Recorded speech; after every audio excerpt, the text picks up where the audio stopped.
Okay, let's unpack this. If you've ever tried to read a financial article or, listen to market commentary, it can feel like everyone's speaking a secret language. It really can. The stock market, wealth building. Yeah, It's like a club with rules only the insiders know. exactly. And I think that's why we're here, right? Yeah. When we looked at the stack of sources you provided, the mission just became so clear.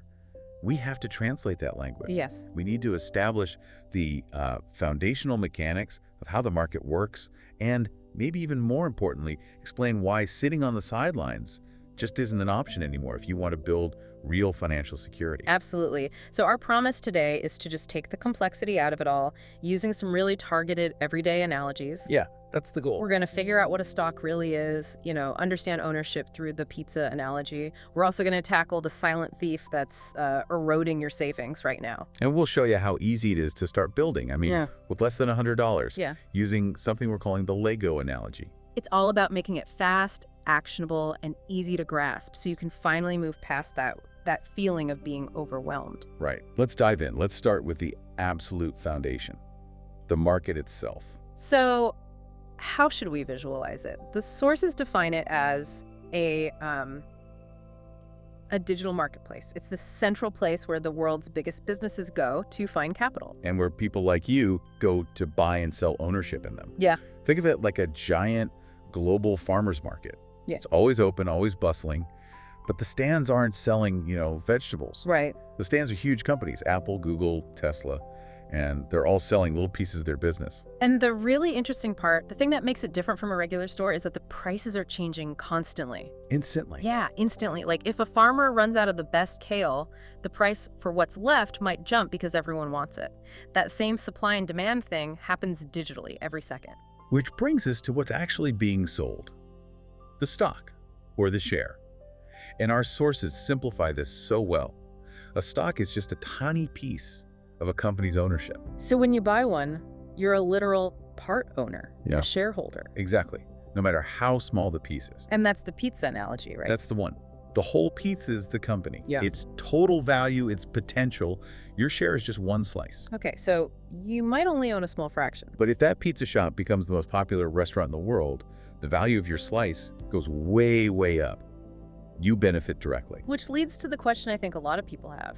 If a company is already so successful, why would they ever want to sell off pieces of their valuable pizza? It all comes down to raising capital. It's a trade. They sell ownership for cash right now. Exactly.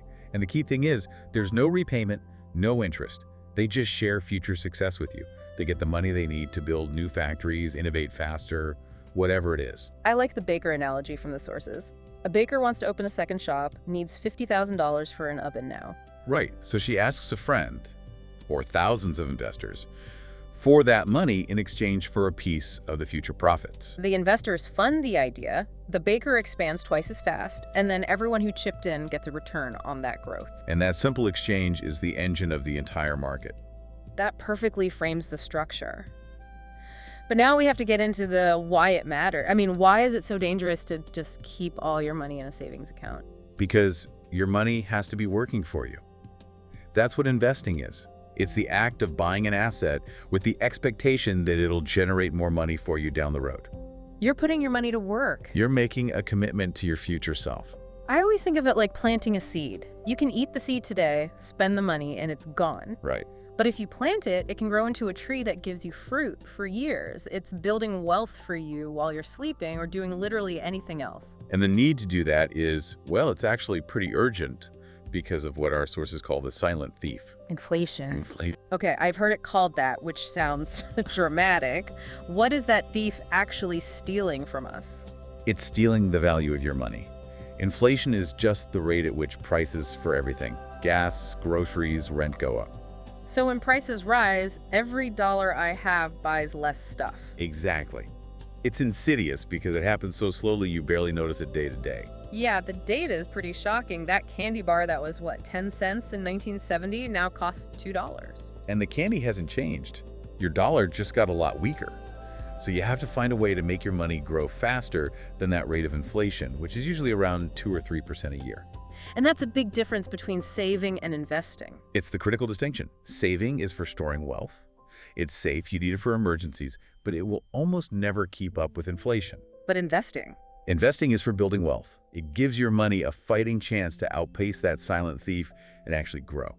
I love the analogy of the car in the garage versus the highway. Saving is the car in the garage. It's safe. It's not going anywhere. But it's static. Right. Investing is putting that car on the highway. It's actually taking you to your destination much, much faster. Even if there are a few bumps in the road along the way, you're optimizing for the destination, not just for standing still safely.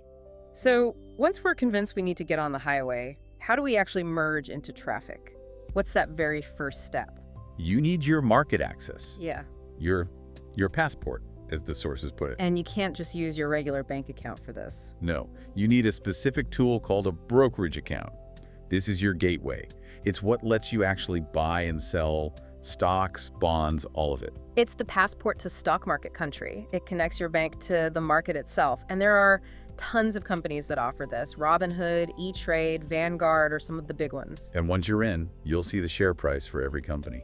And that's just the current cost to own one whole slice of the pizza. The price tag. Yeah, a price tag that changes every few seconds based on all that buying and selling. But here's the key thing. The source is stressed, right? A high share price, say $1,000, doesn't automatically mean the stock is expensive or out of reach. Not anymore. And this is where the whole game has changed. For decades, if a stock was $500, you needed $500, period. But now you need way less than $100 to get started. The starting amount isn't the key. Consistency is. And that's all because of fractional shares. This might be the single most important concept for a beginner. I completely agree. It means you can own a piece of a piece. If that top stock costs $500 and you only have 50, you just buy 10% of one share. It's like that fancy $25 Dubai chocolate bar analogy. You don't have 25 bucks, but you have 5. So you just buy one square. You're still in the game. You still get to participate. It makes every single stock affordable and lets you diversify immediately, even with a tiny budget. Which brings us perfectly to the Lego analogy. Investing is like building with Legos. You don't need the giant 1,000-piece Death Star set on day one. No. You start with a little starter pack, but every time you invest, even if it's just a few dollars, that's a new brick. And every brick adds strength. Your structure gets bigger and stronger over time. The main message here is so important.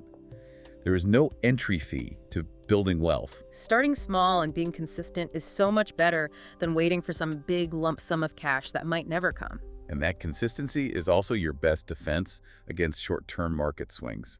This is where dollar cost averaging, or DCA, comes into play. Okay, so what is that exactly? It's simple. You just commit to investing a fixed amount of money, say $50, at a regular time, like every Monday, no matter what the market is doing. So if the price is high, your $50 buys fewer shares. Right, and if the price dips... Your $50 buys more shares. You're automatically buying on sale without even thinking about it. Exactly. It removes the temptation to try and time the market, which is basically impossible for anyone to do consistently. Okay, so you're in the game, you're adding grips consistently. Now, how does the money actually get made? The sources call this total return. Right, and there are two main ways this happens. The fruit tree analogy is perfect for this. The first way is growth or capital gains. This is the tree itself getting bigger and more valuable over time. If you buy a stock slice for $10 and its price goes up to $15, that $5 difference is your capital gain. Simple enough. And the second way is income.